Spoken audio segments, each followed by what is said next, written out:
Afternoon seminar. Just a brief note that we do have an event tomorrow as well.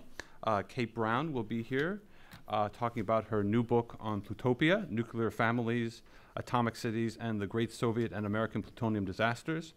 And then next Monday, Lauren McCarthy will be giving a talk on enforcing laws on human trafficking in Russia. Dr. McCarthy is a current Title VIII scholar. I think we're going to move right into today's event. As you can see by the title, today marks the one-year anniversary of the beginning of Vladimir Putin's third term as president, which itself is a mouthful.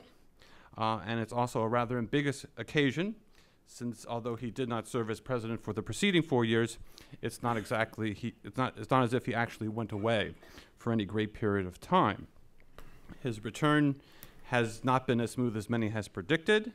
It has been greeted by protests. Numerous occasions, Putin has complained that the government is not implementing his legislative agenda, nor is the economy growing as fast as Putin originally promised and hoped for.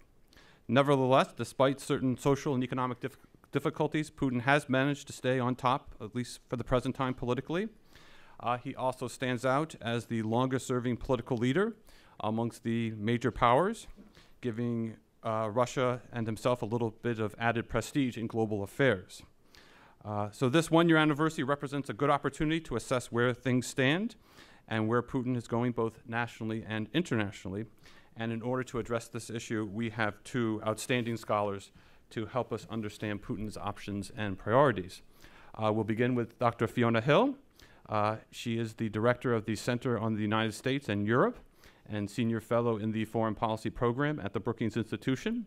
She is a frequent commentator on Russian and Eurasian affairs, and she is also the co-author of a recent book, Mr. Putin, Operative in the Kremlin, along with Cliff Gaddy. Just a brief discussion of her career highlights in 2006-2009.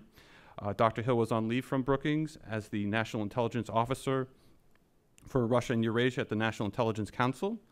Prior to joining Brookings, Dr. Hill was the Director of Strategic Planning at the Eurasia Foundation. She holds a PhD in history from Harvard and an MA degree in Russian and modern history from St. Andrews University in Scotland. Dr. Hill will be followed by Professor Angela Stent. Professor Stent is Director of the Center for Eurasian, Russian, and East European Studies and a Professor of Government and Foreign Service at Georgetown University.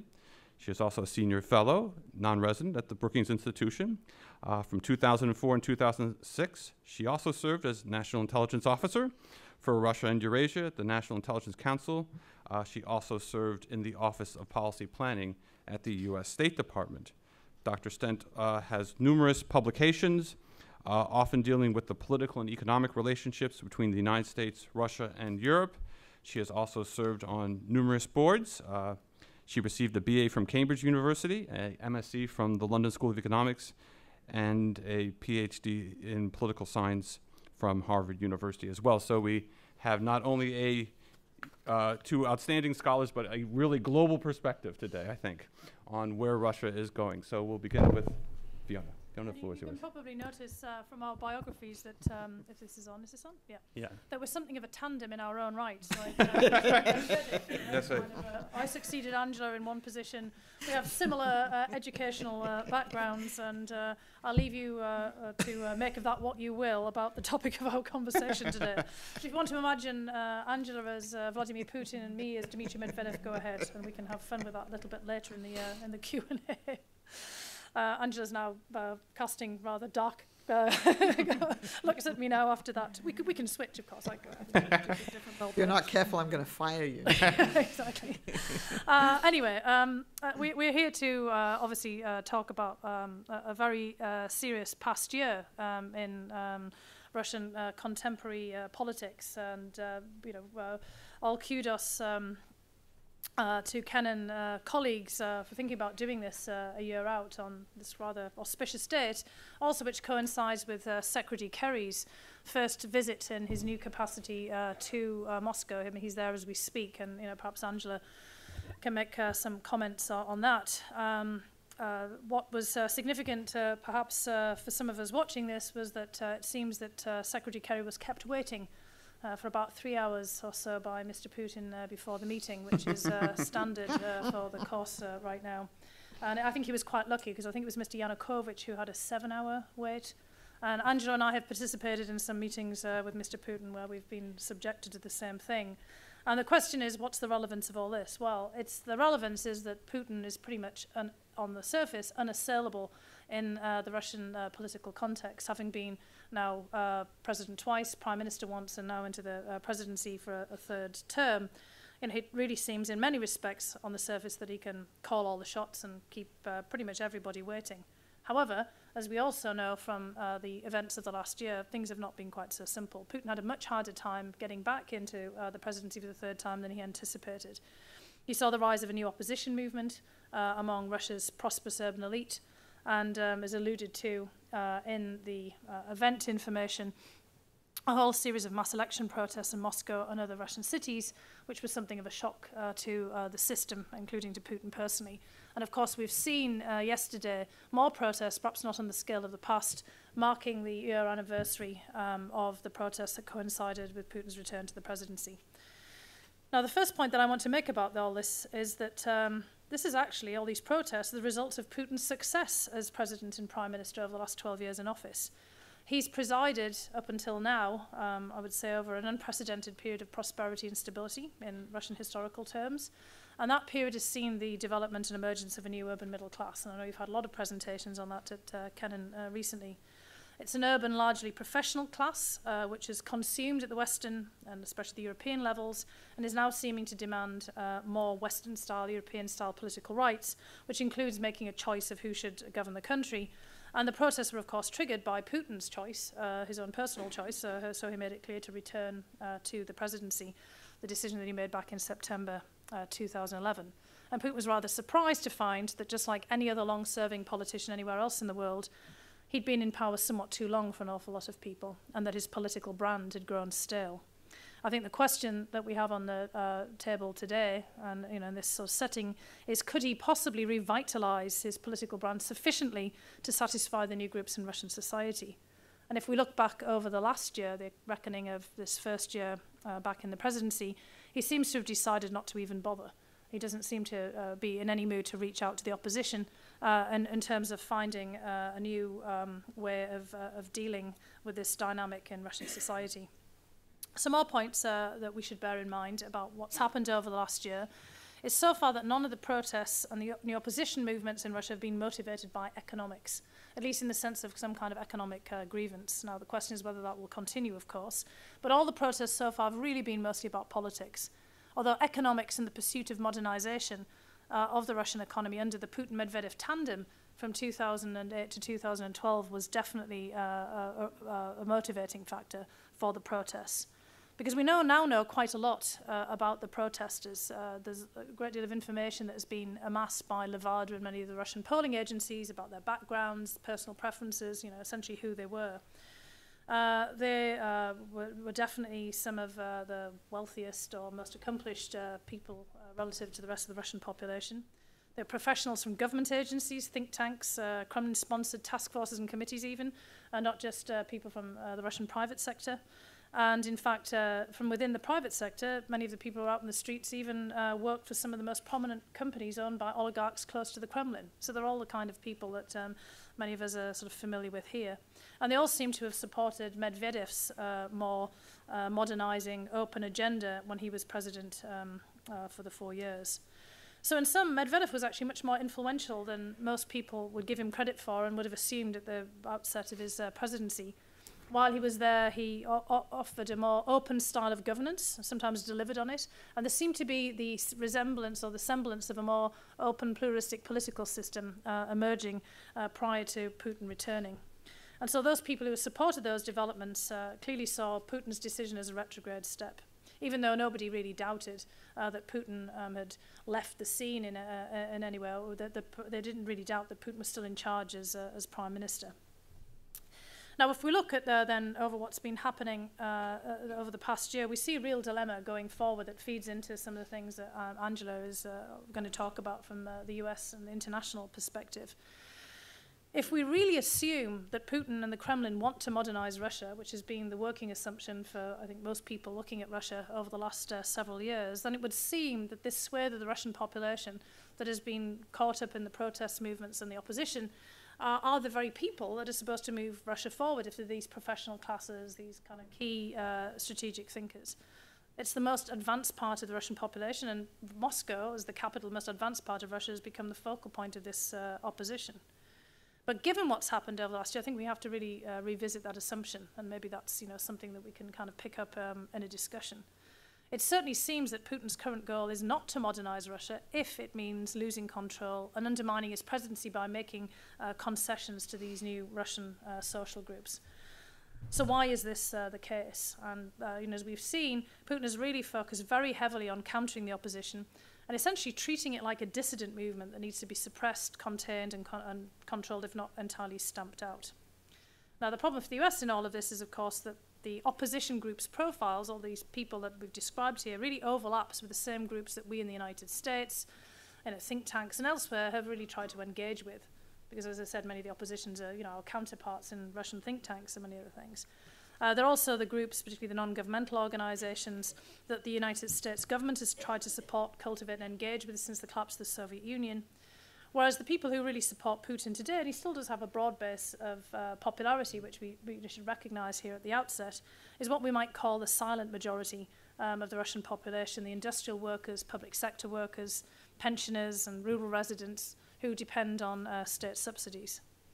So Putin doesn't really have a great deal of connections with this new urban and middle classes. He clearly distrusts them. And he also distrusts the United States and what the United States has been trying to do in engaging here. His view is clearly that we're seeking to infiltrate and overturn things in Russia. So this is, of course, the backdrop that Secretary Kerry has had to contend with during his visit to Moscow. Now, I want to just make a couple of comments here that I'm sure that Angela will be picking up on, that really draw from the book that Clifford Gaddy and I wrote. And I'll just make a shameless promotion here if I can pull up the cover of it. I hope that people will run out immediately and buy it from the Brookings bookstore or Amazon or something.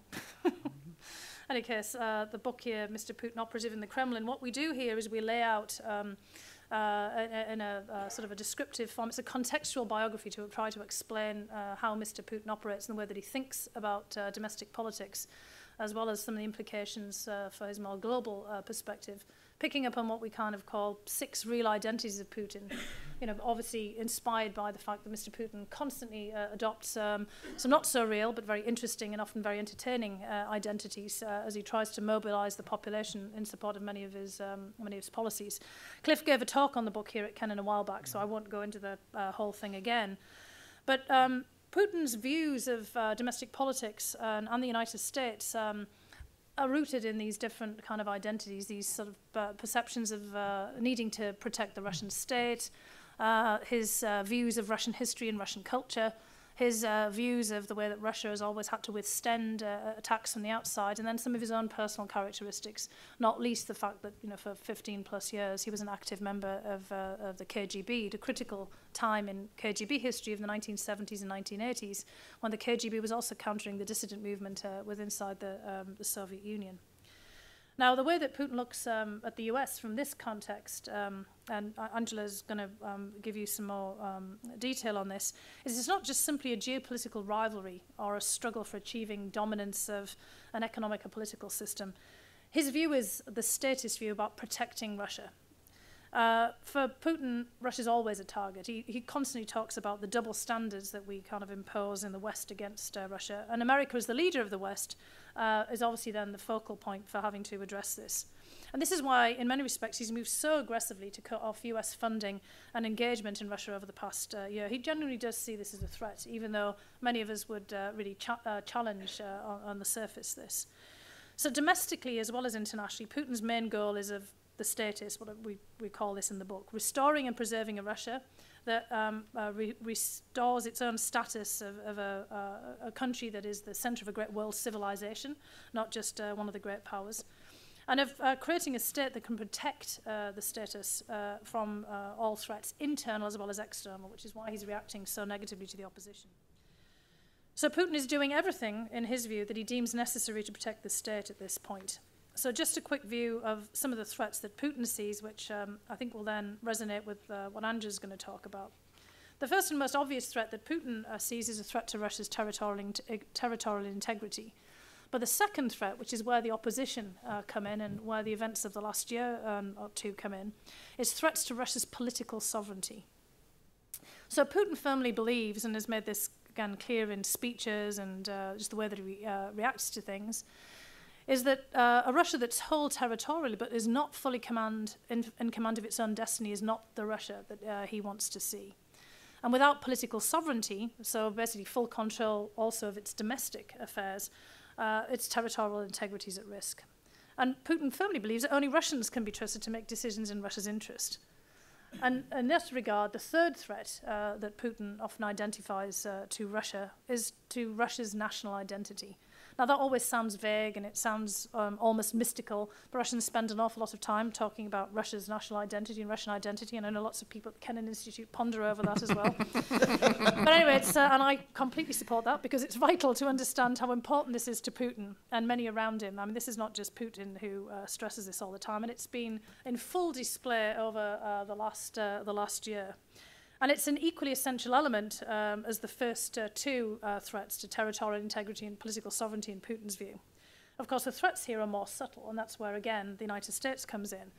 Because Putin sees Russia's identity, its unique history, its culture, and its values. And in many respects, he's a classic conservative politician in any sort of setting. He's not uniquely Russian in that regard.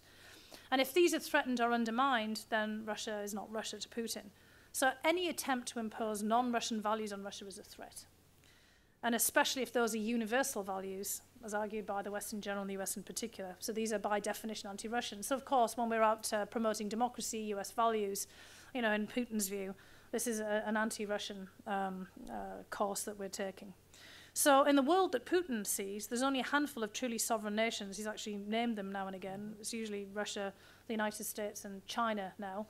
Not many other nations make it up the hierarchy there, so it's obviously a very small group.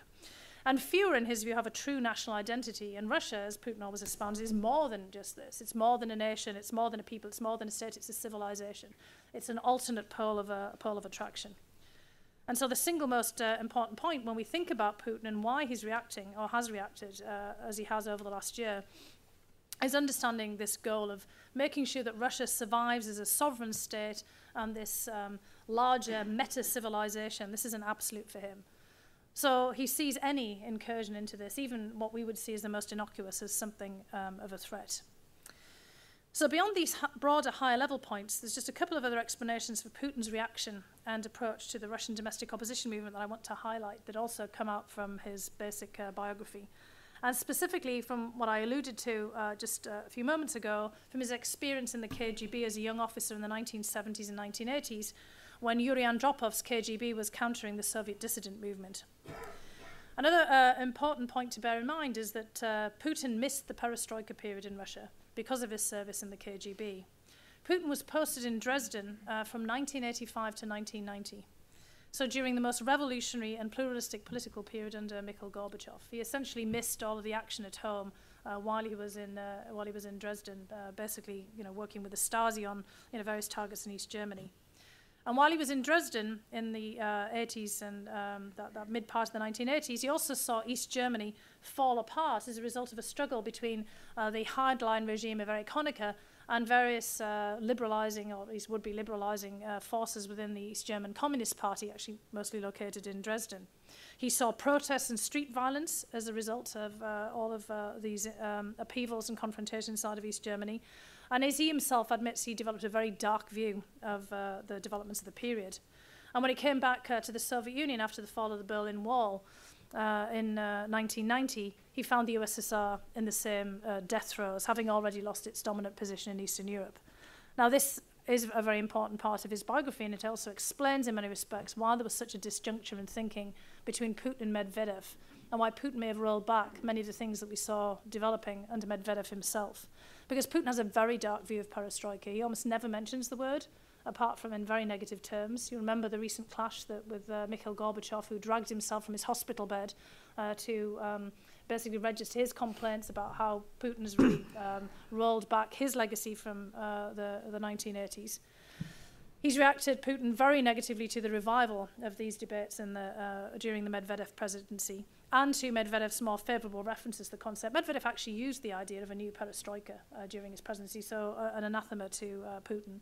And clearly, Putin saw that exactly what he anticipated in his view, that this would have unpredictable outcomes, that maybe, once again, Russia was on the same path as East Germany had been when he was there, and also the Soviet Union when he returned in 1990. So as a result, just to sum up here, Putin seems to have basically rejected what we might have thought he might do, which would have been a more enlightened approach to the current Russian domestic situation, given some of the things he'd done in the past. And he seems to have instead turned to the old KGB methods from the 1970s and early 1980s, when he was a young officer there. The old KGB pre-Perestroika playbook for dealing with the Russian opposition. I mean, it's right out of the 1970s, some of the things that he's done. A mixture of co-optation and intimidation, including using the legal system and show trials, and various other efforts to target and repress key individuals. It's not a mass approach, but it's very much one that's targeted on a number of individuals, and it's very reminiscent of the Andropov era, which was, of course, replete with a mixture of things like psychiatric hospitals, but also efforts to turn dissidents around and convince them of their errors of their ways, including the very famous incident with Roy Medvedev, the dissident Soviet historian who was subject to many efforts to persuade him to take a different path in his writings. So just to finish up and hand over to Angela, over the course of the last year we've seen Putin very much in what one might describe as a boxing match with the Russian opposition in the arena of Moscow in particular, but much more broadly. I wouldn't say that the Russian opposition is down and out yet in the first round of opposition versus Mr. Putin, but they're clearly reeling from the punches. So as of today, we've had, under the legislative headline, just to remind us of what we're looking at right now, we've had several organizations being ordered to register as foreign agents under the new legislation by the Russian Duma. The organization Golos, for example, which was very active in the election protests and in all of the activity around the Russian parliamentary and presidential elections the last couple of years, has been forced to list as a foreign agent, ordered to pay a $10,000 fine, which doesn't sound so much from a US perspective, but can be pretty crippling for organizations on very small budgets in Russia. Its director has been personally fined over $3,000 for failing to register. And some of the organizations that have been added to the foreign agent list are also ordinary NGOs. I mean, it's kind of now taking on some of the Soviet dimensions of going beyond what one would normally think of as the targets. Even some groups that have been previously favoured by Mr. Putin, including one of the Siberian organisations that runs a preserve for endangered cranes and storks. You remember that Mr. Putin famously tried to get some of these poor cranes and storks to fly back in their migration thing. So I guess now, kind of even they are not safe. And now they have German NGOs. I just came back from Berlin on Sunday where there's a huge scandal about the fact that some of the German political organisations have been targeted, including the Goethe Institute, which of course is a cultural organisation, much to the shock of the Germans. In terms of the media, the Kremlin now appears to be engaged in a hostile takeover of Kontakte, the Russian version of Facebook, which of course played a critical role in mobilizing the protests. The word now is that the founder of Kontakte has fled the country. Maybe he's a fellow here at Kennan. He now only owns 12% of the company's shares, and the person who owns the rest is Alisher Usmanov, who's now, interestingly, the richest man in the UK, as well as a very prominent US oligarch. So he's also deposed, I think, the Queen of England in terms of her place on the fabulously wealthy rankings. And the Committee to Protect Journalists recently ranked Russia at number 9, which is pretty much the same spot as it was last year on the index of the world's 12 worst countries for journalists and for the media. We've got the Navalny trial underway, the most prominent of the opposition figures, at least from our perspective in the West, of Alexei Navalny, the anti-corruption whistleblower. His trial's been underway for a week now. Most Russians in opinion polls, in spite of kind of all the government's evidence to the contrary, don't seem to necessarily think he's guilty, but they think he will be found guilty. Only 5% of people in a recent poll thought he would be acquitted, in spite of the flimsy nature of the charges against him. So it's not like there's a great deal of surprise in the Russian in Russian society about what's happening here. We also have seen the Bolotnaya Square protest that I mentioned again. And the 28 people who took part in the protest a year ago to mark Putin's inauguration, which turned violent, have now been arrested for their parts in organising unrest. And one of the reasons that we had the protest yesterday was to call for the release of these people who were arrested based on the last protest. So we've got a kind of a whole circle going on here: protests, counter-protests, arrests, and more protests.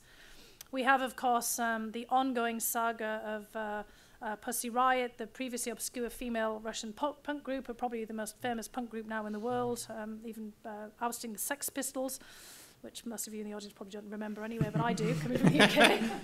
And basically, in another run of the Russian legal system, one of the girls from the group, Nadezhda Konikova, right? Tolokonikova, I think it was,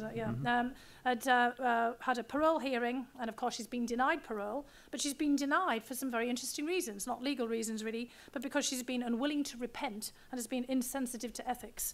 Those are something, again, that could have come straight out of the 1970s playbook. And finally, we have the ongoing saga about the Magnitsky bill and adoptions. Putin has promised measures to change the Russians' adoption system to make it easier for Russians to adopt, seemingly to refute the idea that there was really politics and a tit-for-tat retaliation of Magnitsky here. But interestingly, once the Irish government recently considered creating a Magnitsky-like list of sanctions on Russia, and turned out they were also threatened by the Russian government that Irish citizens would also be denied adoption privileges, even though it seemed to be the US that was the main source of problems and concerns about the fate of adoptees. So this doesn't really bode well for the future, because the EU is now considering also a similar list. So we may see more and more of these kinds of cycles of recrimination.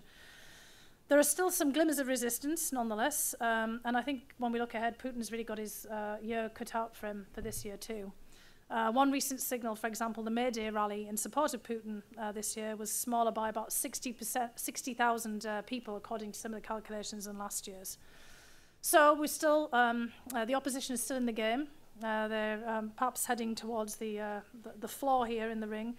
But Mr. Putin is still having to contend with this. So what does this imply, really, for the US dealing with Russia and for the international relations? And Angela's going to tell us.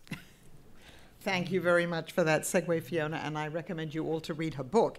I think that if Mr. Putin's going to have a tough time domestically this year, I think he's hoping that there will be a number of foreign policy successes. I think he's already beginning to throw himself into the international arena. So I'm going to talk about foreign policy now a little bit, but I do want to mention, I mean, Fiona just said something about the economy. I'm not going to say much about it, but I think you can only understand also the foreign policy against the background of what isn't such a favorable economic situation. I mean, when oil prices were $140 a barrel and growth rates were 7% a year, you know, the world was Russia's oyster, so to speak.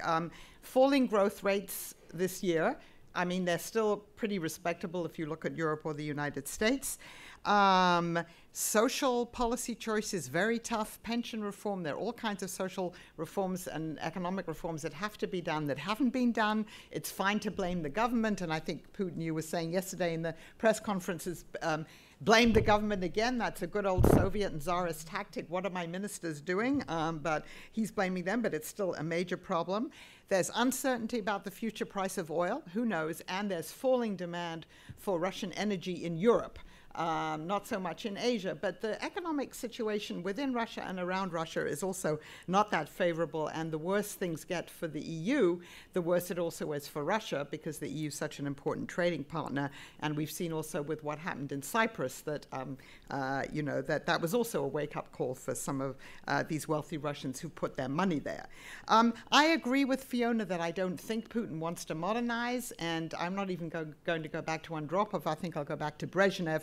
The reason he doesn't want to modernize, the people around him don't want to, is because they fear the political consequences of the economic modernization that they need to undertake. And remember, Putin really only undertook economic reform in the first term of his presidency between 2000 and 2004. One of them was the flat tax, you know, 13%. We may all envy that, or some of us may. He did try and undertake pension reform, and it didn't work out. And there were some other economic reforms, but that stopped. What Russia still does have, though, is very respectable foreign currency reserves. So, and you do have, you know, American and Western businesses that are still doing very well there. But anyway, it's a very mixed economic situation. Now, I don't see anything particularly new in Russian foreign policy under Putin since he returned to the Kremlin. It's a reaffirmation and, if you like, a refinement of what we've seen in his first 2 terms as president and in his term as prime minister, when I think we have to understand that no major foreign policy decision would have been taken without him. I'm going to ask for your indulgence for 1 minute by just mentioning the February 18th new foreign policy doctrine that was passed. Just because it sends some signals, even if it doesn't really represent the entire Russian foreign policy agenda. So it talks about, again, this is a very brief summary of a very deep and dense document. Deep changes in the geopolitical landscape, new issues such as ecology, diminishing likelihood of large-scale military conflict between anyone, but greater turbulence in the world. And what emerges from that? A Russia that is a vital center, a new center of power in a multipolar world, and has something different to offer than the United States or some of the other traditional poles of the world.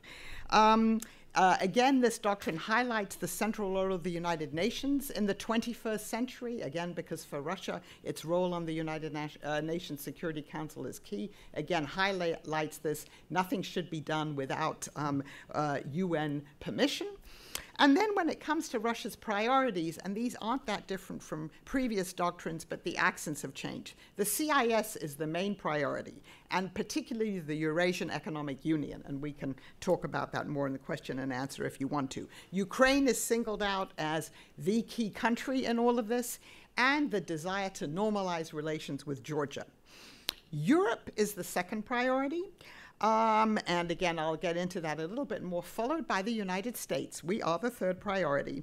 And there it stresses the potential for economic relations. So again, we come to this one side of Putin, which is, yes, we want to have more American investment. We want to invest more in the United States. And we want to have a constructive relationship with the United States. This is what the doctrine said. The next priority is Canada. And then comes China. Interesting. China and India come after Canada. Now, again, this is just, and I won't go into the rest of the details here. Again, this is a formal document, but at least it's supposed to signal to the outside world, these are our priorities. Now, what is Putin's worldview? And it's not a new worldview, and again, you can see the origins of it certainly in Fiona and Cliff's book. His worldview, and it's really a refinement of themes that we saw on display in his 2007 Munich speech, which I think is, was the first time that he articulated much of this. Russia sees itself as neither fully part of Europe nor fully part of Asia, but part of both of them. It represents its own unique pole in the world. It offers the world a different model, as I said, from other traditional countries, certainly the Euro-Atlantic Alliance. And it insists on a seat at the table on all decisions of major international importance. And this is, again, Putin rejecting what happened in the 90s, rejecting really the Perestroika period. Russia has to be at the table on all of these major decisions.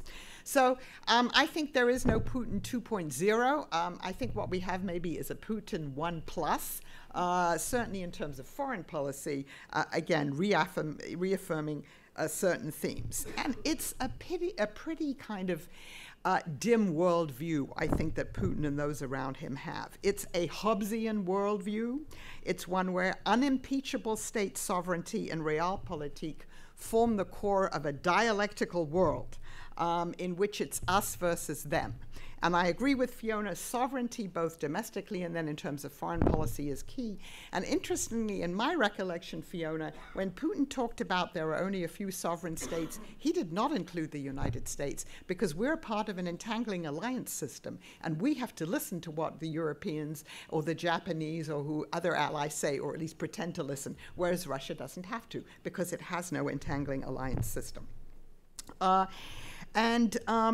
Russia and the United States, therefore, have very, very different views of the main drivers of world politics and of what is acceptable, if you like, state behavior, both at home and abroad.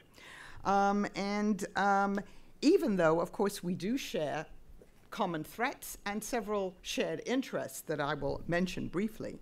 But I would say there are still major philosophical differences between Russia on the one hand and certainly the West, and I include Europe, Japan, and some of the other US allies there. Moreover, Russia sees itself and presents itself, and that's where it also appeals to China and many other states in the world, as the guardian of the international status quo. It's a very, if you like, also 19th century view of how the world works, and non-interference in the affairs of other countries. And it says, and Putin and others have described the United States as essentially being a reincarnation of the Soviet Union. We're the revisionist power. We're going around the world trying to change other people's governments, regime change. We're trying to dictate to other countries how they should run their internal affairs. Russia doesn't, and Russia's message to the rest of the world is, we're not going to disturb what you do domestically. We respect your sovereignty, and you have the right to govern your own population just the way you want to. And of course, Russia does reject the principles of humanitarian intervention and the responsibility to protect as the United Nations has recently interpreted them. And this is what, and particularly the United States and NATO, but more broadly, obviously, even some of the Arab countries in the Syrian crisis.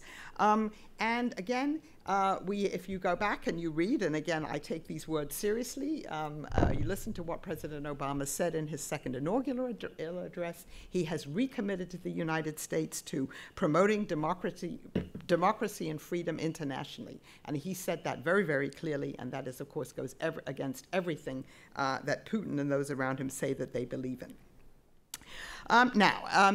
Fiona has already mentioned this. The United States has become a domestic issue in Russia.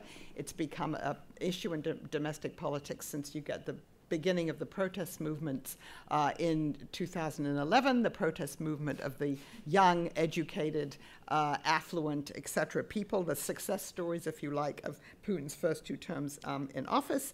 I do think he believes that America's ultimate aim is regime change, and I think that's how you can explain the closing down of USAID, the harassment of NGOs, and to some extent, this kind of anti-Americanism or use of the criticism of America exists irrespective of what the United States does, and it appeals to Putin's working class provincial base, which is at least 50% of the population, if not more. And it is, yes, a means of trying to control the population, invoking the external threat, which again goes back into Soviet Russian history. This is nothing new. But the anti-Americanism also is partly a result of what the United States does. And again, Fiona has already mentioned that the ban on adoptions of Russian children for Americans was a direct result of the Magnitsky Bill. And so the Magnitsky Bill and the Magnitsky List have provoked Russian responses and have also served to make the relationship and the ability to negotiate with Russia more difficult. And we shouldn't just brush that aside and say it has nothing to do with what's going on, because it does. Now, there are a few other irritants, I think, from Putin's point of view. And that is that I think Russia, and to some extent rightly, and the people around Putin believe that from the US point of view, Russia is important instrumentally for various global reasons, for various issues, international issues with which we have to deal, but is less important per se, obviously, than it was during the Soviet era.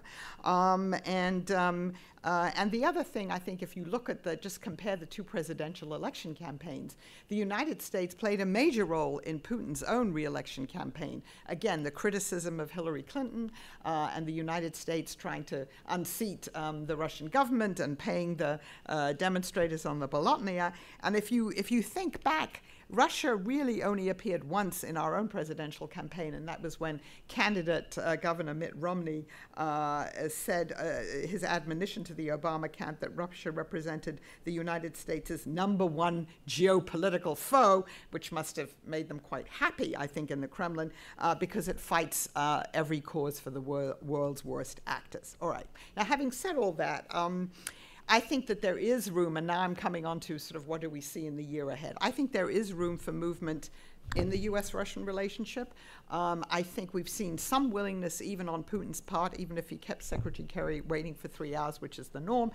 There is some reason for him, I think, to move forward on some issues because, again, this validation of Russia's international role, which is seems to be very important to Putin if we look at what's ahead this year, is important, again, as opposed to what Putin is doing domestically. So we've had the visit of National Security Advisor Donilon. We have Secretary Kerry there now, having met with both Lavrov and Putin. President Obama is going to have 2 meetings with Putin this year, one on the sidelines of the G8 in June and one on the sidelines of the G20 in September. And there are a series of very important issues on the table. Now, the first one is arms control. This is, of course, very important for the Obama administration. It's part of their key kind of foreign policy vision. There's the need to get something to replace the non-Luga cooperative threat reduction program, which the Russians didn't want to sign on to a renewal of it, but it appears that they're willing to sign on to something where they have a more equal say.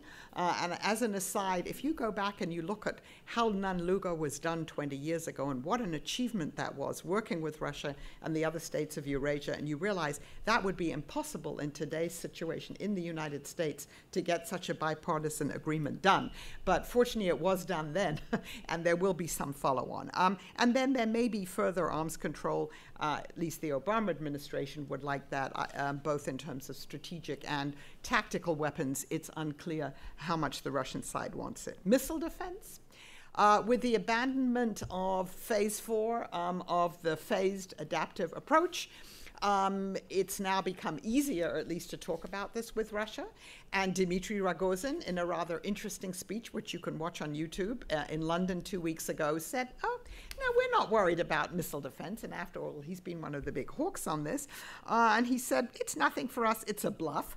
It poses no military threat. So this is also a signal, maybe for reasons that we wouldn't like, but there is maybe some willingness to find an agreement there, although I'm not minimizing the problems there. Afghanistan, this is another area where we are cooperating. We need that northern distribution network, both still to get things to Afghanistan and people, and then when we leave Afghanistan, we have the NATO transit hub in Ulyanovsk in southern Russia, birthplace of Vladimir Ilyich Lenin, first NATO, hub ever in Russia, on Russian territory. And I think we do and are talking to the Russians about what might happen after NATO has withdrawn from Afghanistan, because obviously the Russians are very concerned about the security situation there.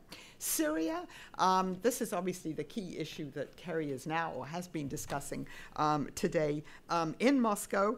It's obviously very difficult because the Libyan experience, and we know that from things that Putin himself has said, I think has reinforced the Russian disinclination to sign on to anything like a no-fly zone. Russia recognizes that Assad is a problem. It's not quite sure how long he will remain in power, but what Russia does not want is him to be replaced by a Sunni Islamist extremist government that not only would destabilize the region, but would have repercussions domestically in Russia, in the North Caucasus, and other parts of the Russian Federation. To some extent, we share the same goal. We also don't want an extremist government to come to power. The question is how we work with the Russians. And I think there's some thought now that with this issue of the use of chemical weapons, there might be some way, at least if we have a joint commission of inquiry, or not joint, but international, to look into this, some way where we might work together. Again, I don't want to minimize the complications, but we, from our side, certainly would like to engage there. And then Iran, so far our cooperation with Russia actually in the last few years has gone quite well. The Russians obviously have a different timetable for when they think the Iranian government might acquire nuclear weapons capability, and they really are concerned about the possibility of a military strike on Iranian facilities, either by the United States or Israel, again, because of the destabilizing consequences. But, it is something that we are able to talk about. So this is really a pretty long agenda. Now, one of the problems, obviously, from the U.S. point of view, and Fiona's already alluded to this, is, again, the question of interests versus values and how you engage with Russia.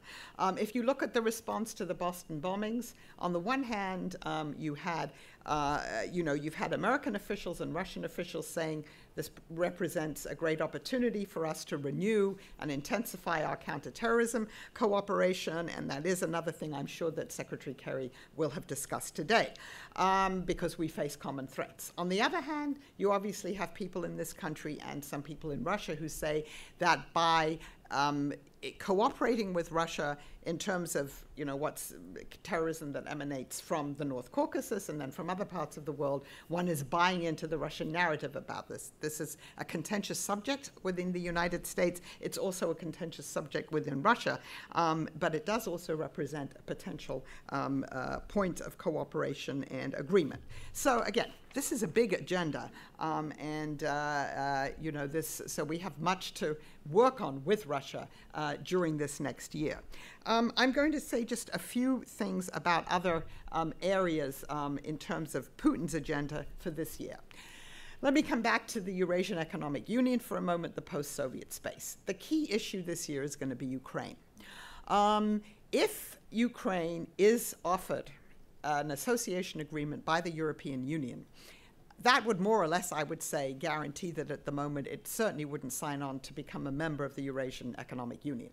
And the question for the EU is to thrash out among the different members, do you offer it to Ukraine even if Tymoshenko is not released from prison, in the hopes that this provides incentives for Ukraine, or don't you? And that's going to be decided this fall. And of course, Russia is putting quite a lot of pressure on Ukraine to join the Eurasian Economic Union. So this, I think, is something to watch definitely for this fall. Secondly, I just want to say something about Europe. The European-Russian relationship has a very strong foundation. Russia's bilateral relations with certain European countries, for instance, Germany and Italy, have been very good in the past few years. But as Putin's recent visit to Germany showed, Chancellor Merkel has become more outspoken in her criticisms of what's happening in Russia, partly, as Fiona mentioned, because of the way that some of these German political foundations were treated by the Russians. They had their own inspections and raids, if you like. And the Christian Democratic, the Konrad Adenauer Stiftung, was treated much more harshly than the Social Democrats were. But anyway, even in the German-Russian relationship, there are questions now, although the commitment to engagement is not going to go away. And then you have, a country like Poland, where you had the beginning of a Polish-Russian reset, but this is sort of stalled. And one of the reasons for that is because the Russians are refusing to hand back to Poland the plane that was involved in that terrible air crash in Smolensk, where President Kaczynski and many of his colleagues died. So that has also, I think, put a brake on that relationship. And Fiona and I were in a discussion last week, I guess, with Europeans. And when they were talking about the EU-Russian relationship, they said, we don't know what to do anymore. Pragmatic engagement hasn't really worked. We had this partnership for modernization. It didn't come to anything, even though Medvedev might have meant well. Values-based engagement clearly doesn't work, as it doesn't work with the United States very well. So how is Europe supposed to move forward? And when I was thinking about what I was going to say today, I realized there actually is more on the US-Russian agenda at the moment, I think, than there is on the European-Russian agenda. So that in itself is interesting. Okay, Russia's pivot to Asia. I'll just put that on the table, whatever that means. We know that President Xi, his first trip was to Moscow. Russia and China have signed a huge number of economic deals, energy deals, although they're still haggling over the price for gas, as they have been for the last 10 years. And both countries subscribe to this worldview of absolute sovereignty, non-interference in internal affairs, and Russia supports China on all of those issues that are very important for China. Tibet, Taiwan, a multipolar world, all of these things. But I would still subscribe to the view of our colleague Bobo Lo that this is an axis of convenience, and one shouldn't over-dramatize the extent to which there has been this pivot to Asia, or to which where Russia could become a much more influential player there. On the other hand, you know, the new Japanese prime minister has visited Moscow, and again they've said maybe they'll resolve the island question. Remember when Yeltsin met with the then Japanese prime minister in the No Necktie Summit, and it was going to be resolved by the year 2000. I will just say, I've had students writing papers on this for me for I'm not going to tell you how many decades. There is solutions there on the table. It's been there actually for more than 50 years. The question is, will the Japanese accept it? And that would be a partial return of islands. But maybe it really depends how much either side wants to push this. Putin is definitely rhetorically stressing Russia's Asian vector, particularly since the Vladivostok APEC summit. Let's see what happens during this year. I think I'll skip over the BRICS. Obviously, Russia is pushing this again. Russia has been the one country trying to institutionalize this. It has these meetings. There is more coincidence on foreign policy views between the now 5 BRICS with South Africa. But I do want to end what I think is one of the more notable developments, and it is something to watch this year.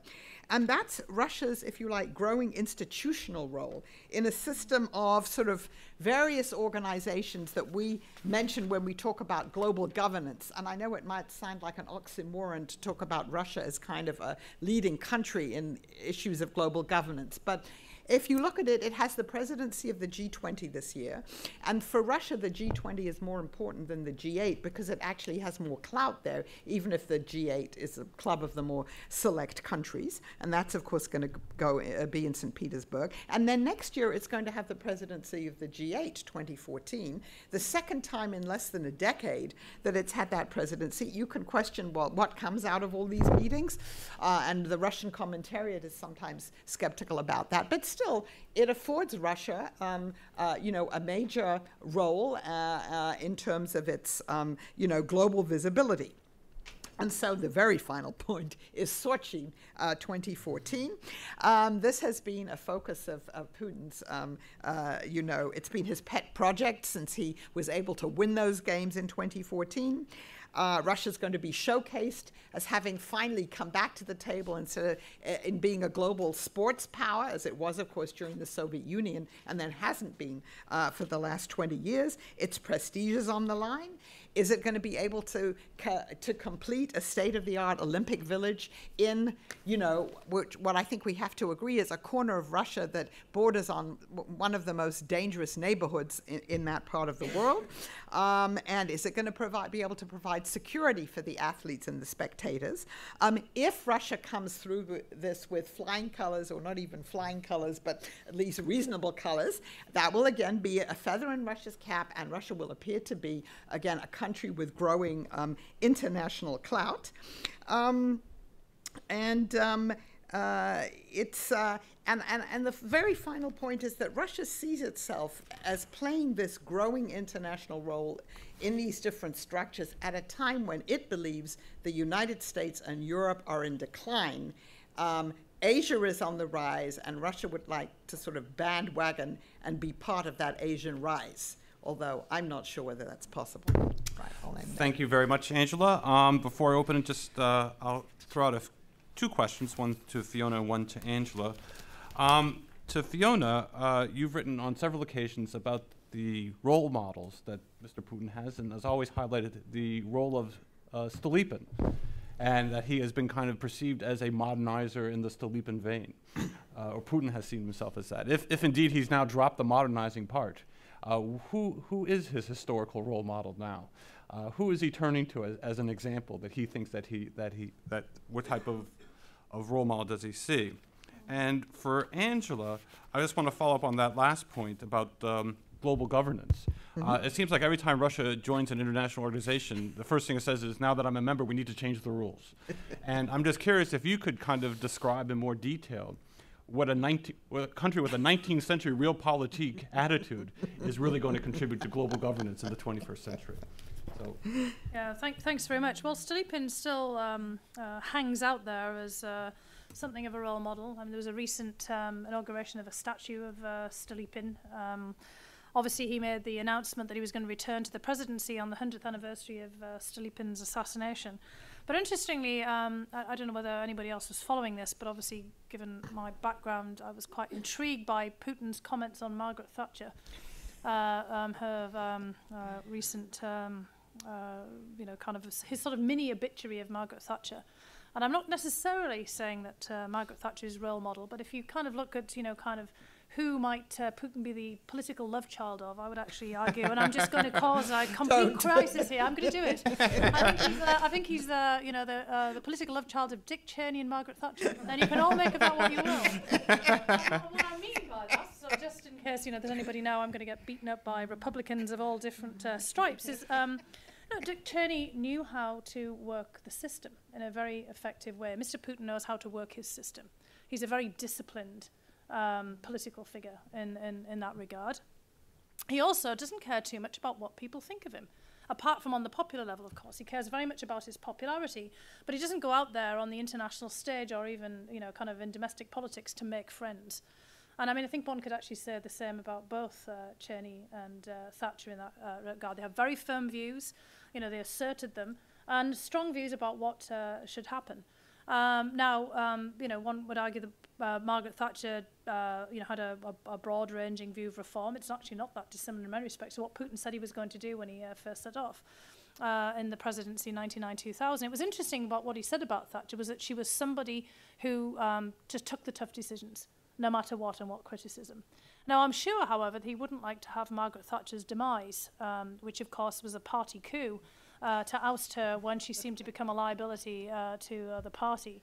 So he obviously restrained himself on the commentary about, but it was definitely her personal attributes, in some respects, some of the policies that she pursued. One difference, of course, a major difference, is that Putin would not take on Labour, meaning not the party in the United States, but organised labour, the workers. I mean, that's Putin's constituency. So anything as destabilising as Margaret Thatcher's basically confrontation with the miners or larger manufacturing workers, shutting down inefficient industries, that's not somewhere that Putin is going to go. But he certainly did seem to find the Thatcher broader story of also respected on the international stage and taking tough decisions domestically. Something of resonance. Now, we don't want to go too far with that, but Putin obviously picks role models that have a certain resonance with how he sees himself performing. And right now he knows he's somewhat under siege and under criticism, but he's actually kind of laying out there that he doesn't really care all that much because he thinks that what he's doing is right. So Mr. Putin is not for turning. Well, you have raised a very important question, Will. I mean, in general, it's true that when Russia joins organizations like that, it then seeks to change the rules. And we see with WTO membership, I mean, it's early days yet, but if you look even at what China's done since it joined that, we'll see what Russia tries to do. I think here it's the G20 one should look at. It's a new organization. It has kind of much more fluid rules. It's dealing with a number of economic issues. And I think there, Russia will try and put itself forward again as an alternative model to kind of the traditional, Euro, US, maybe even Asian model. Less so in the G8, because obviously in the G8 it's been a taker. It really hasn't had much to say. It hasn't really undertaken any initiatives there. So I would say let's look and see what initiative it tries to put forward in St. Petersburg in September. And I think there it's not so much changing the rules. I think it's trying to sort of shape an international organization where maybe one day it could become more dominant. Okay. Well, open the floor to questions now. In the back.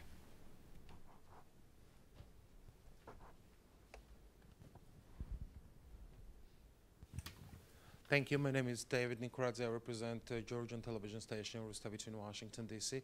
I have a question to both panelists, and this question is about Georgia-Russia relations. How new Georgian government is trying to improve relations with Moscow, but there is an issue. This is Abkhazia and South Ossetia, two breakaway regions recognized by Russia as independent states. How do you see Georgia-Russia relations in the future, and if there is any solution of territorial integrity of Georgia? Thank you. Shall I start? And then you, yeah. I would just say, I mean, there has been some improvement, right? There now you'll now be able to drink both Georgian wine and Borjomi in Russia, which is an improvement from before. I mean, clearly the new prime minister has, to some extent, reached out to Russia, and Russia has reached out to Georgia, and I guess the Russian Orthodox Church too, right? Is the patriarch has tried to play a role there. I don't really see any solution to the South Ossetia and Abkhazia question, because I find it, I mean, I can't imagine that Russia would ever agree on a solution where it would de-recognize these entities. It might be willing, I mean, I know there's some general talk about some solution where they have greater autonomy, possibly within Georgia. I would think that's a very long way off. I think the talks in Geneva aren't going anywhere. So I personally see this sort of at an impasse for a long time, even though I can imagine the relations on the government-to-government level may be better, and also, you know, in terms of travel and sort of people-to-people relations. Yeah, I mean, this has really kind of got into the realm of where we are on the Kuril Islands, I'm afraid, in terms of, you know, as mentioned before, I mean, Putin is not going to really make any U-turn on the decision. He's not the kind of person who admits readily to mistakes, even though there's actually quite a body of thought inside of Russia that this was a step too far, and that it actually will cause Russia a lot of knock-on problems in the Caucasus and even more broadly. The opportunities for some rethinking of this, you know, are obviously there. But you know, when we get into the question about why is there no resolution of the Kuril Islands, Putin has made it very clear that when it gets to these issues of territorial integrity and political sovereignty, that Russia is not in the mood to kind of give anything up at all. And even in the Kuril Islands, as Angela had mentioned, there is actually a resolution on the table. I mean, dating back to 1956, where the Soviet Union, as you well know, agreed to return, although they actually said that, you know, they didn't need to return them, but to give in a political solution 2 islands already. It's kind of an island and a group of islets. And Japan was then the stumbling block. Even that now has receded, although after the visit between Abe and Putin in Moscow, it could be back on the table again. So we can see, unfortunately, the sign of old kind of patterns and all of these disputes re-emerging. I mean, there may be one area where if there's movement on some other international disputes, say, for example, in Cyprus, which, of course, now looks less likely given the recent crisis in Cyprus from the Eurozone than it might have done previously when the new Minister of Cyprus came, Anastasiadis. He actually made some real rhetorical efforts to reach out to northern Cyprus, make it even look like the Annan Plan or some other variation of it could be back online. These are the reason I'm bringing up these international examples is that if there was a move on a major similar dispute, where, you know, of course, in the case of Cyprus, there's been recognition on the part of Turkey. But if we moved putting back together the two communities in the island of Cyprus, that would actually create a new atmosphere, some kind of discussion. But unfortunately, right now, there's no other vantage point or focal point that one can draw upon to create a semblance of a new model for Abkhazia, South Ossetia, and Georgia. So what we would have to look forward to then is efforts, as has been the case for many, many years with Japan and Russia, to find other focal points for the relationship, other ways in which they can create a more cooperative relationship again. There's still a long way to go, obviously, and Abkhazia and South Ossetia, as you know only too well, are still very contentious and still very raw. So I think we've got a long way to go before we can see a normalization in Russian-Georgian relations. And a lot will depend on, you know, really how Mr. Putin reacts to, and Russia reacts to many other international shocks. I think the fact that Angela mentioned Ukraine is something that we all here should pay attention to. I just came back from a workshop in Berlin in which Ukraine was on the table, and it was a workshop with a number of Russian participants. And I was quite struck at how vehemently opposed the Russian participants were just across the board on the idea of an association agreement with the EU for Ukraine. I mean, I had one, you know, you look at it from the vantage point of the US or within the EU, it seems a very boring, bureaucratic document. But it's actually been seen from the point of view of Moscow as tantamount to, you know, the set of circumstances that set in motion the war in Georgia and the recognition of Abkhazia and South Ossetia, that being the decision to table a membership action plan for NATO at the Bucharest Summit in 2008. And it seems to me that many of the Russian analysts and others are looking at the association agreement with Ukraine in exactly those terms. Even though for most Europeans, the idea that an association agreement would lead to EU membership any time in any of our lifetimes is, you know, so far from. I mean, Turkey's been waiting, what, 60 years for some entry into European Union. But Russia is seeing this really in, again, those zero-sum black and white terms, which is obviously what triggered off the recognition of Abkhazia and South Ossetia in the first place. But I think this, what we'll see in October of this year around Ukraine could make it even more difficult to imagine, you know, progress on other fronts, because Ukraine and the membership and not the membership action plan, but the association agreement are going to be a flashpoint, whether we like it or not. Right here. Right after President Putin was reelected to office, Citicorp did a study, and they said that he needs, I think it was $140 or $150 a barrel oil to meet the economic promises that he's made to the Russian people. Do you see the possibility of a disruption in the Middle East, and possibly with the price, affecting the price of oil to the extent that this would benefit Russia? And one other thing is Gazprom supposedly has just cut a joint venture oil deal to distribute Israel's natural gas throughout Europe. Any take on that particular arrangement? Thank you. Well, first of all, the Russians themselves say $120 is fine, is good in terms of what they need to do to fulfill their economic promises, and they can live with $100, although they would prefer it was more. I mean, obviously, if there's a disruption, some disruption in the Middle East, and oil prices go up again, it would be wonderful from the Russian point of view. But I'm not sure that they're counting on that. And as I say, I think at least their calculations are at $120 or slightly less, that they can do what they need to do. Yes, so Gazprom has cut this deal with Israel. I mean, there's the whole, there are various energy projects clearly going on in Israel now, the Leviathan field and other ones. But this just points to the fact that, you know, there's a rather close and increasingly close relationship between Russia and Israel, both on the economic and on the political front. And that probably is another thing to watch for this year. No, I think Andrew summed it up. Very good. In the back. Natasha Mozgovaya with the Voice of America. Two short questions for both panelists. First of all, do you think, with regard to the results, was the Magnitsky Act a smart policy move on behalf of the American administration? And second, ahead of Secretary Kerry's visit to Moscow, the administration announced they want to intensify dialogue with Russia. So how high should be their expectations in the next few years? Who wants to take the first crack at Magnitsky? Fiona? Well, I'll be very honest. No, I don't think that the Magnitsky Act was a smart foreign policy move, but it wasn't the move of the administration per se. I mean, it was something that was really generated in Congress, as I think everyone here knows, as part of the whole, how should we put it, the kind of process for trying to lift the Jackson-Vanik amendment. You know, part of the complications of this is rooted in the US political system. And, you know, as we've been very well familiar with Jackson-Vanik, because we've all been living with it for a very long time.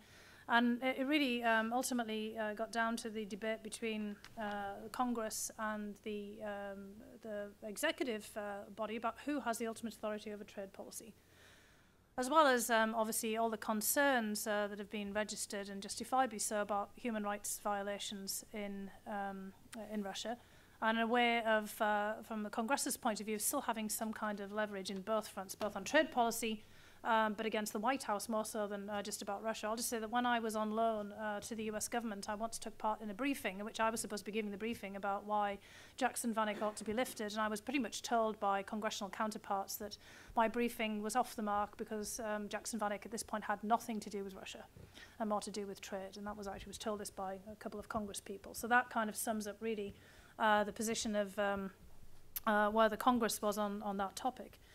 But Jackson Vanik obviously did have some links still to perspectives on having some leverage on human rights issues, and so the whole debate came around about whether something else could be crafted.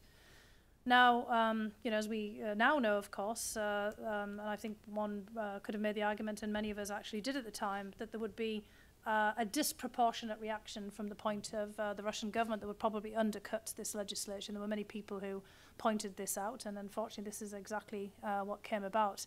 Because it wasn't a universal piece of legislation. It was very specifically tied to one particular case, although many people were trying to push this more broadly. And unfortunately, as in many of these steps, it opened up the way for Russia to undermine the whole point of the legislation and to throw something back again that confused the whole issue even further. What it did was obviously give an opportunity for Putin to show how good he is at offensive defense. And the Russian Congress, the equivalent, the Duma, obviously to kind of come up with their own tit-for-tat response. And, you know, we've all been scratching our heads about why orphans, but orphans are something that resonates more broadly. And, you know, again, just underscores just the ruthless nature of some of the decision-making in Russia, but the great desire to, you know, hurt U.S. interests and to get attention on the public level. So we're now in another kind of tit-for-tat series of recriminations, and that's obviously why Secretary Kerry and National Security Advisor Donlan have been in Moscow, and why there's actually some outreach on the Russian part too to try to take the heat down again. Angela has actually just finished a book, which she can mention to everyone, about the last 20 plus years of the ups and downs in the US-Russia relationship. I don't know how many resets you said that you'd counted, but we go to this point over and over again. And the Magnitsky, you know, kind of recriminatory legislation is just one in so many different examples that Angela has catalogued, and, you know, many of us could point to, of where, you know, kind of an action we take for things that are, you know, related to our own domestic policy and our own, you know, internal considerations have reverberations that we don't anticipate, and then we have to try to find ways of, you know, kind of taking down the temperature to move ahead on other issues. So the expectations for a dialogue with Russia, I think, are very much measured. I don't believe that the administration has any great excessive hopes for this, but the intent is to try to find some way of cooling temperatures and creating a different atmosphere for discussions, because as Angela has pointed out, we have a very long agenda of issues. And I think it is true that, ironically, you know, we've actually got a much longer list than the Europeans have right now. But the Magnitsky Act is also kind of played off in Europe, because everyone is looking at this particular point in different settings for some way of tackling, you know, the litany of abuses that we've laid out here. But we have to be very smart about the ways that we approach this, because you know, we often sadly and unfortunately, without intending to, undermine our own position if we're not too careful about the way that we approach it. I would just say, I agree. I think it was a mistake. It was not the administration's policy, it was the Congress, and it was particularly the lobbying by William Browder, for who, I mean, Magnitsky was his lawyer, that got this through Congress, that the State Department has always had, as has any other foreign ministry, the right to deny visas to people, which, you know, they do when they need to. And I think what you see now, and I think that's partly what Secretary Kerry's visit is about, is to limit the damage from this. We published a list, the Russians published a list. I mean, this is unfortunately after the adoption issue, although I think there's some hope on this side that maybe this could be revisited at some point. But I think at the moment, unless something else happens, both sides are going to say this chapter is sort of closed and let's try and move on to the next issue. Right here, and then we'll get back. Thank you. I'd like to turn to Syria just for a moment. First, I know that we're in the initial stages of discovering evidence that chemical weapons were potentially used there. My question is, will there ever be enough evidence for Russia That is this a genuine interest in preventing atrocities, or is this just another Russian effort to delay international action? And then as a follow-on, and I think you touched on this a little bit, Dr. Stent, what does Russia's Middle East policy look like after their only man in the region is gone? Maybe I'll start with that. Will there, I mean, there'll only be enough evidence for Russia if they decide for some reason that they want to kind of work with, it's not just the United States, but the international community and the Arab states, Turkey, whatever, on trying to find a solution. And I'm not sure that they are at that point yet, because I think what for them would be important is, if it's not Assad, who is it? And if nobody seems to have the answer to that, then better that you have the person that you know running the country, despite everything that's happening there. So I'm skeptical about it. I don't think it's impossible. What does Russia's Middle East policy look like once Assad has gone? Well, someone I know who looks at these things very carefully says, well, after all of this, Russia will have two basically allies, or if not allies, real partners in the Middle East, and that's Iran and Israel, which is kind of a strange mixture of partners if you think about it. But I mean, one could imagine a situation where a follow-on government, where the next government, I mean, depends what happens to Syria, whether it breaks up into different, units, whether it remains a country, but where they would still deal with Russia. I mean, the Russians are, they haven't been completely kicked out of, either Egypt or Libya. I mean, they've recouped some. Or even Iraq, although it's difficult. But clearly they wouldn't have the same kind of relationship with any of these countries. So I think it means a diminished role for Russia in that part of the world, at least immediately. But I could also see, at least on an economic level, them, picking up some, ties after it's all over. Yeah, I mean, this is the comments on Iran and Israel are very interesting, because what they do is sort of also sum up a kind of a perspective that you also mentioned in your opening remarks about Putin. Putin's greatest fears is really of the kind of rise of Sunni Islam. And then, as he sees it, and this is, I mean, again, his view is the radicalization of Sunni Islamic regimes becoming, more extreme, the sort of Muslim Brotherhood approach. In Egypt and elsewhere, because he's worried about the reverberations inside of Russia itself. And there are people in the audience who I know look at some of these issues more closely. His relationships in the Middle East that have probably deteriorated the most with the Saudis and the other Gulf states, who have been pretty incensed by Russian intransigence on the case of Syria. And the reason why Putin really almost is emphasizing the two very strange partners, it's very hard to have a partner of Iran and Israel simultaneously, is because of what they are not. I mean, Iran is not a Sunni power, and is a counterweight, in fact, in Iraq and elsewhere, to the Sunni monarchies and others who Putin fears have been proselytizing inside of Russia. And you probably know that Iran was actually a partner, in part, in the founding of the Islamic University in Tatarstan in Russia. Iran has actually been a very good partner for Russia in that regard. It's never played with any of its sort of possible constituents, or never played in any kind of malicious or other kind of negative ways in the North Caucasus conflict or anything. And in fact, Russia's really come to appreciate that. And of course, Russia has the same fears as Israel does about the neighborhood. The interesting country that we haven't really talked about is Turkey here, because although Turkey and Russia have been in very different positions on Syria, the relationship hasn't soured as much as one might think. And kind of obviously, Putin is probably not a fan of the Muslim Brotherhood light, kind of approach of Erdogan, but he still sees, kind of Turkey is playing a larger role in the region that is still of interest to Russia now. And the Russians were, actually in some respects a bit perplexed and worried by the Israeli-Turkey rift, and maybe quite encouraged by, although we've still got a long way to go, the kind of post-apology the space, and partly that's because of their energy interests as well in the Eastern Med. I mean, Russia is in a very complicated position here.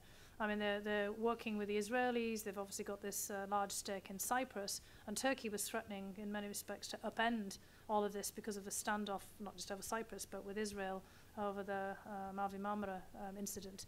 So, I mean, Putin is actually probably able to best play the Iran and Israeli partnership if the relationship with Turkey also stays stable. So the policy in the Middle East looks complicated.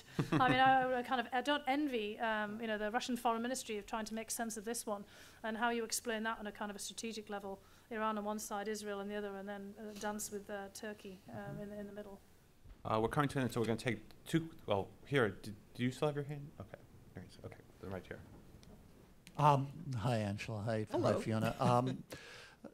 I'd like to take you back inside the Kremlin or inside Russia and Putin's vision for Russia's immediate and medium-term future.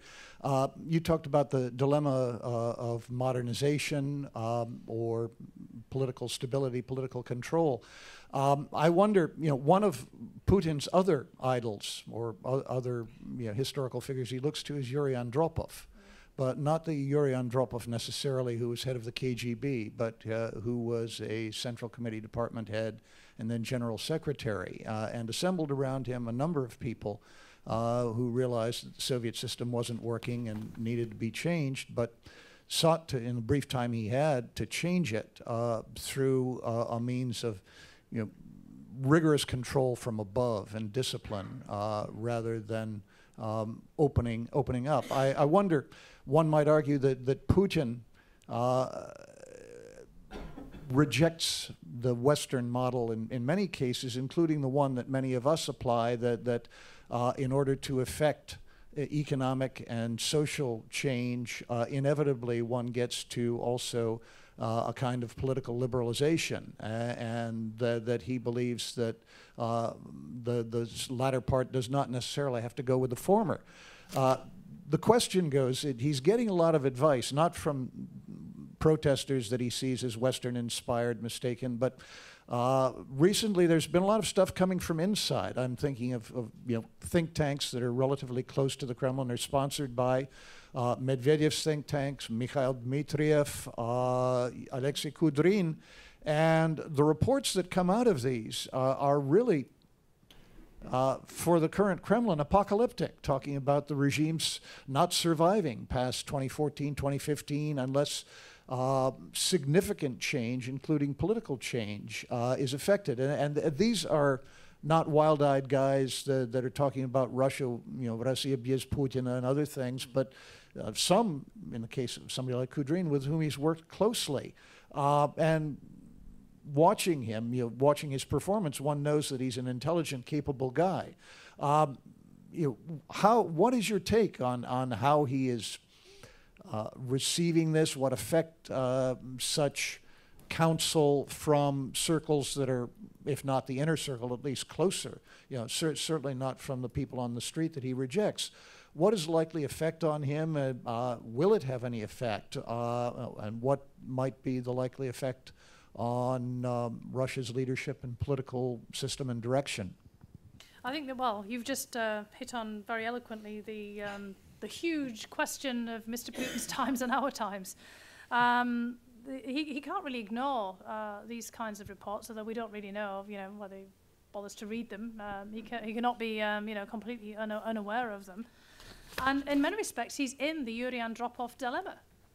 Because in the period when Yuri Andropov, for the very brief period when he was General Secretary, as you pointed out, and he was really trying to undertake reforms, and he was building upon the reports that were carried out by the KGB under his tenure that basically were very reminiscent of the Kudrin and Dmitriev reports of the contemporary period, criticizing the party for not engaging with different groups in civil society, of ignoring failings in the economy, but kind of not being flexible enough in the political structures, of putting the party before the interests of the party before the survival and restoration of the state.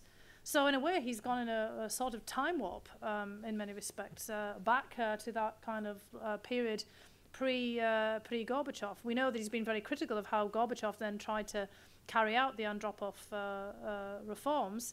And clearly he thinks that, you know, he is on that track of by emphasizing the control, but the dilemma seems to be that uppermost in his mind is retaining and ensuring control.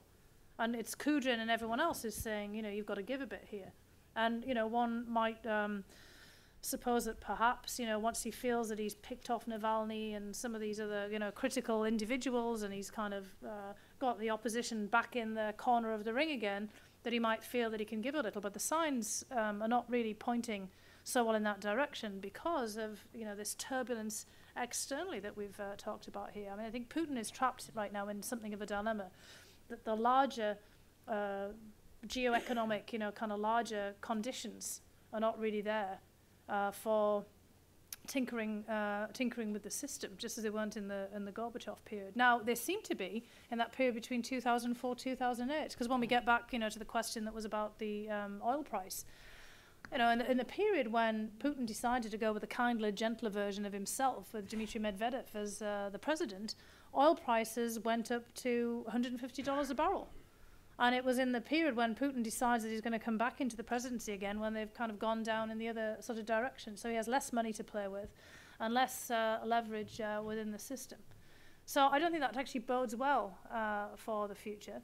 It doesn't sort of suggest right now that it'll be very easy for Putin to put things on another track. And I think it does then actually raise the kind of question over the longer term about whether Putin still looks like the legitimate, you know, charismatic leader who can, you know, keep moving Russia forward, or whether, you know, going back to my analogy with Margaret Thatcher, there's starting to be a debate about whether he becomes a liability, because Kudrin and others seem to be pointing in that direction now. There's criticism, you know, is mounting. It is from within the inner circle, but there's not a great deal of signs right now that Putin is going to do things differently, or even, you know, perhaps can. So, you know, I have a rather pessimistic, you know, view from the vantage point of someone who would like to see, you know, Russia move forward, modernize, and, you know, get onto kind of a footing with other, you know, similar European states. I'm not desperately hopeful, but perhaps Angela might be.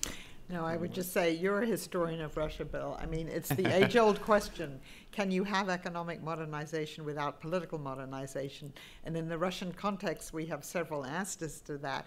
And I think if Putin, yes, I mean, there are all these criticisms, there are all these reports, but ultimately, given who he is and what he is, if he has to have neither, if the price of having one of them would be to have a political opening that would ultimately lead to a change in the system and a questioning of whether he's going to be there or those around him are going to be there, then I think he's going to opt for neither, which of course has been Russia's tragedy so many times, and which is why you hope something else happens.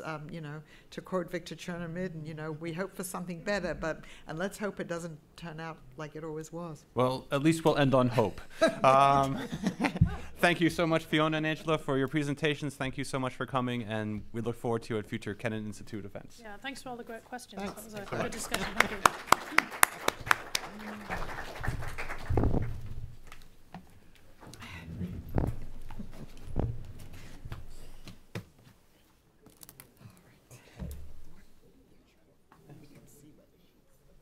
Yeah, Jason is down here. He'll come and take you upstairs.